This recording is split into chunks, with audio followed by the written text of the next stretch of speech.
What's up, everybody? J Heat Sports Media coming at y'all again with that fire as always, spitting the hot topics and getting the sports conversation started. Y'all know what I'm talking about: football, basketball, and boxing. Let's talk about the big fight. Gotta give a recap and talk about some of the controversy that's come out since the fight. All right, we just had a huge fight. Was billed as one of the best fights in the last 40 years. Errol Spence versus Bud Crawford. Now, if you saw the fight, after watching the fight, you may have the opinion, not the best fight in 40 years. This man got destroyed, that being Errol the Truth Spence. The Truth looked like it was Bud in that fight, no question about it. But let's talk about that. It was an all-time great fight from my perspective, and let me explain why. Because we saw greatness become greater. We saw a future Hall of Fame fighter against another future Hall of Fame fighter, and we saw one look like he was in a different room in the hall than the other opponent. Because there's separation even in the Hall of Fame. Both these guys, if they retired today, more than likely would go first ballot into the Hall of Fame just based on their entire careers. Spence quite possibly had the best resume in the welterweight division in recent years and was a unified champ with 3 belts. Once upon a time, when there was only a 3-belt era, he'd have been the undisputed champ. And he went and took them belts one by one. So we can't discount Spence's past because of how he looked in this one fight. I know there was talk from Stephen A. Smith talking about he needed to retire. There's another guy that's going around, or at least the clip of him talking is going around, this doctor specifying how there's brain damage, which was really a rebuttal to some people saying they thought Spence looked high before the fight. Let's just address the elephant in the room. I personally would like to think there's no way Errol Spence would make that stupid, in my opinion, of a decision and smoke Bud literally, like he was saying in his campaign up to this fight. No way he would actually do that before the fight against Bud. That'd be disrespectful. I'm just going to assume he wasn't, but I get that when he walked into that ring, because I was watching the fight with some friends, and we said the same thing before the fight started, that he looked like he was high. I mean, it was apparent. I mean, something seemed off. That being said, it could have just been how he looked that particular day. He could have been tired. They put a lot of work into this fight regardless. None of this is excuses. Don't make a mistake and think I'm making excuses for Errol. I think Bud, what he showed, they all had to grind and prepare for this. But Errol talked about how he was going to be too big. He was going to impose his will. He was going to break Terence's will. Said he wouldn't be the first fighter that was great to lose, but he'd be the first to have his will broken. No fighter got their will broken in this fight because they both have a strong will, but a fighter did get broken down. Bud said he could stop this dude. He said if he got out of line, he swear like he said, if he get out of line, he'll put him down, possibly knock him out. Now, Errol was on his feet, but it was a stoppage because the ref, rightfully so, had to look out for Errol. Errol was his own worst enemy in this fight because he had no answers for Bud and was getting beat consistently to the punch. He was getting beaten every facet, and because of it, he was in trouble and could be in future trouble and do damage to his brain by continuing to get hit as many times as he was continuing to get hit by this man. So the ref did a good thing by stopping it and making sure that the fight was stopped. That being said, I don't feel as though there was a brain damage issue per se, like what was brought up by this doctor.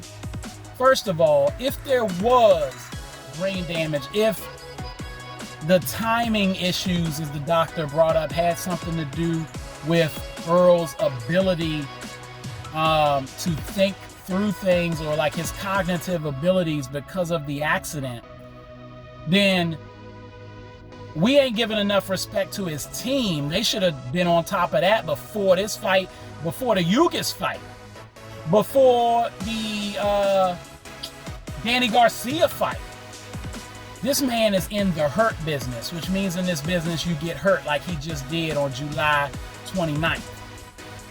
And after a fight, let alone a major accident, all sorts of brain scans, and for a guy that's got money like Errol Spence and his team, all sorts of doctors should be checking him out, making sure his cognitive functions are there, making sure he's not at any abnormal risk for injury than he already is just by being in the hurt business. So I'm gonna give his doctors and his team some credit that wasn't the case. What the doctor left out, because he's not into boxing, probably isn't a boxer, timing is important in boxing. It matters. Earl was getting beat to punches, like he said. Speed, it looked like Crawford had more speed, but what made it look even more devastating is that he had more speed and better timing. Boxers will tell you speed can win you a fight, but timing beats speed. If you can gauge when a guy is about to do something, if you know his tendencies, if he gonna lift his left shoulder before he throw his right hook, if he has a hitch in his step, or he steps 1 foot forward before he throws a specific punch or a specific counter, you start to see these tendencies and you prepare for them in the fight. You beat them to their punch. And because these guys have trained for 4 to 6 to 8 months, they've developed habits going into this fight that you don't easily change. People say, well, you got to have a different game plan. You got to go to something else. A lot of professionals, when they get in that ring, they don't have but maybe a plan A and a plan B. There's no C, there's no D. I know Earl's coach told him to move his feet more, was telling him he needed to step to the side a little more, create some distance, work his jab, but none of that was working because Terence neutralized it all. Terence was used to what I thought when I told my original video was that Terence could possibly lose, and I said it could go either way, but I had to make a pick because that's what I do. So I made the pick and said Earl was going to stop him in the 9th or the 10th, but I said it could go the other way around, and it did. But I thought Earl's strengths of applying pressure, of using that jab, being relentless, would play into some weaknesses I've seen in Terence Crawford, of Terence being a little lax to start off fights, starting off slow, having his guards down, relying too much on his athletic ability and his talent. I thought that would be key to Earl breaking him down and winning.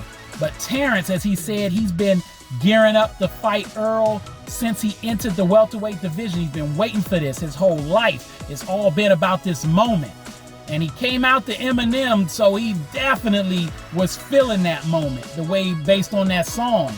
So Earl was prepared. He didn't start slow. He used his jab more than he usually does. He kept his guards up completely. He took away Earl's jab because of how well his defense was prepared. I never saw Earl hit him clean. I saw some desperation swings, some desperation attempts, and the only thing consistent from Earl was him trying to stick that jab in, which was nullified. Whereas I saw Bud using his jab more and timing him on his counters, which he already does, but doing it earlier than he normally does. I saw Bud being able to manipulate the ring to his liking.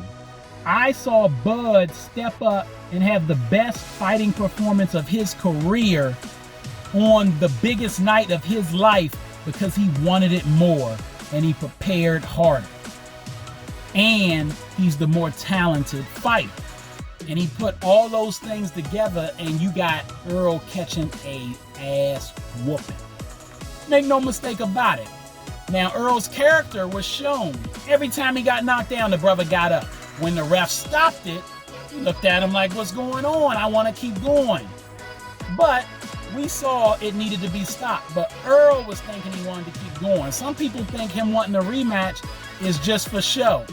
I believe him. His team might try to talk him down, but I could see Errol thinking I can get in that ring and do better this time. I got embarrassed, and I don't take embarrassment lightly. Maybe he gonna come back and try to do something. I personally think he should fight a guy like Keith Thurman at 154 pounds or somebody else, get a tune-up, then come back to Crawford. Probably still lose. Crawford should be even better at 154 too, but I can't fault the man for wanting to try one more time. And I definitely don't think he should retire from a loss. I don't care if he was out cold on his back and they needed smelling salt to get that man up. It's one loss in what has been a great career up until that point. You get up off your tail, you repair yourself, heal, refocus, look at some film, and go back to the drawing board and keep competing if that's what you do and you love doing it. Bud will be around. He's not doing this just for money like Floyd Money Mayweather was doing at the tail end of his career, where it was more about the money than anything else. Bud really seemed like he liked to scrap. He liked that physicality. Not that other boxers like Floyd didn't, but he really loves it. He's a junkyard dog, as they say. So I don't think he's going anywhere because he likes to fight, plain and simple. I think he'll be around for another 3 years, maybe 4. As long as he thinks he can still fight at the highest level until somebody show him he can't. So I think Bud should be commended because it was a great, outstanding performance. Give him his flowers. He's now put himself not just as a first ballot Hall of Famer, but in a conversation where we mention him with Floyd Money Mayweather, Muhammad Ali, Joe Louis, Sugar Ray Robinson, Sugar Ray Leonard. We mention him with these guys because he's that great. I'm not saying he's better. He's in that conversation. One of the best we've ever seen. He's clearly the best player on the planet. And not because his opponent had brain damage, but because Bud is Bud. And that's what we saw. Coming into that fight, I thought it'd be a lot closer. I thought it could go either way, 50-50 fight. However, after seeing it, I see Bud is even more special than I ever thought he was. He's all-time special. And I don't see personally anybody beating him, period. I think he can go to 154 or 160 and be just fine. I think Canelo Alvarez could even be a possibility for Bud to be able to beat him in a fight at like a catch weight, 165 or something, if Canelo was willing to do that. Because I think he would just outbox him. Not saying he'd stop him, but I think he'd outbox Canelo. And he'd be a better counterer than Canelo is a counterer. And I could just see him rising to that occasion after I saw how he rose against Errol. Because I still respect Errol. Earl's not a bum. He's not just this one-dimensional guy that can't do nothing. Errol can jab. Errol can get in and bang. He can fight from the outside. I've seen that. His footwork could be a little better. But when you get your whole game plan eliminated and you have no answers, sometimes you get mentally beat too, and you just don't break out of your funk. He was beat mentally, physically, and skillfully by an all-time great who's the best fighter on the planet, and there's a gap between him and number two rather. Inoue's my number 2. There's a couple steps down from them two, in my personal opinion. There's Bud Inoue. I'd go Usyk 3 on my pound-for-pound list. Tyson Fury 4. Beterbiev at number 5. Bivol at 6. Canelo at 7. Tank or Shakur at 8 and 9. Either order, pick them. Maybe I'll go Tank for now. And then I'll put Errol all the way down to number 10. He was number 3 for me. Easily top 5. He's down to number 10, but I won't knock him out the top 10 just because of one loss to the best fighter on the planet, no matter how bad it looked. Holla at y'all. All right, that's all the time I got. Y'all know what it is, and you know who you looking for. J Heat Sports Media. Remember to like, subscribe, or get at me in the comments. You know I'm on YouTube, Instagram, at the Vault JMU414 on Twitter. And of course, what's up, TikTok? Holla at y'all next time.